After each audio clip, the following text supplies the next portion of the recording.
Okay, well, look at guys. What can we gain from religion as a mental illness? Let's help Mike out.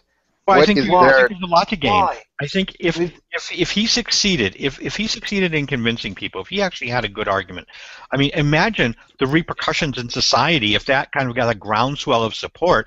Yeah, Obamacare would need a whole new category, for getting mental help. Okay, look. We'd be able to. If he recalibrated his definition, could he come out with some lemonade?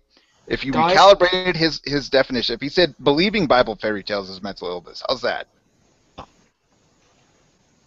See, I think that works. I would need a Bible fairy tales is stupidity, is what it is. Okay. Stupidity is not mental illness. Okay, the damn thing about mental illness, it has to be all the time, right, Carlton? It has to be all the time. It just can't be in moments. Yeah, I mean, you got PhDs that are Christians, but just when they talk about their Christianity, they're stupid PhDs. Okay, so that's what he needs to do. He needs to go towards stupidity. Go ahead, Pyong. The only time it's useful to talk about mental illness is when it needs to be addressed, right? I mean, when something has occurred, where somebody was talking about functionality earlier, where their functionality is impaired, then it's even necessary to form a word to encapsulate the situation.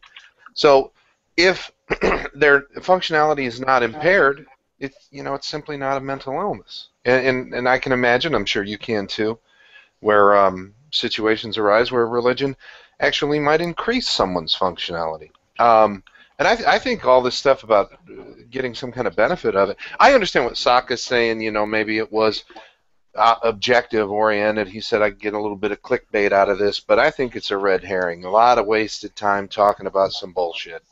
Okay. Can I just say one more? Can I just say one more thing?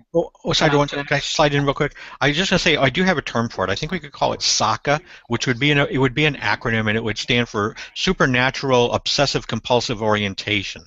I think that would work fine. Can I just make one brief point on Carlson's notion that if Mike were proven right that Obamacare would need an entire new wing. I think if that were to happen, not only that, but I think Britain we'd be within our rights to reclaim you under the empire on the grounds that you're mentally incapable of self-rule. Well, I don't believe you would, because you got the whole government's under the wing of the church there. We'd have to bomb the UK entirely. We'd have to flatten the UK. Okay, listen. We should tell Carlson, they're not under the wing. The leader of the opposition is a secular Jew. Okay, well anyway, we should tell Mike in this video, go stupid, right? Go stupid. Because that's the only thing that he can squeeze out of the lemon. It's saying instead of religion is a mental illness, religion is stupidity. Well, I personally think his best way out of the box is just to say, you know what, you're right, it's a bad argument. Move on. Well, that's what he did, but everybody has to do that. No, he didn't do that. He has to play to win. You play to win the game. That's a mental illness right there. Is that a mental illness? Telling him to don't surrender. Don't surrender, Mike. You're right. Religion is stupidity. And then people will say, well, I thought you said religion was a mental illness. And he says, well, that's what I meant.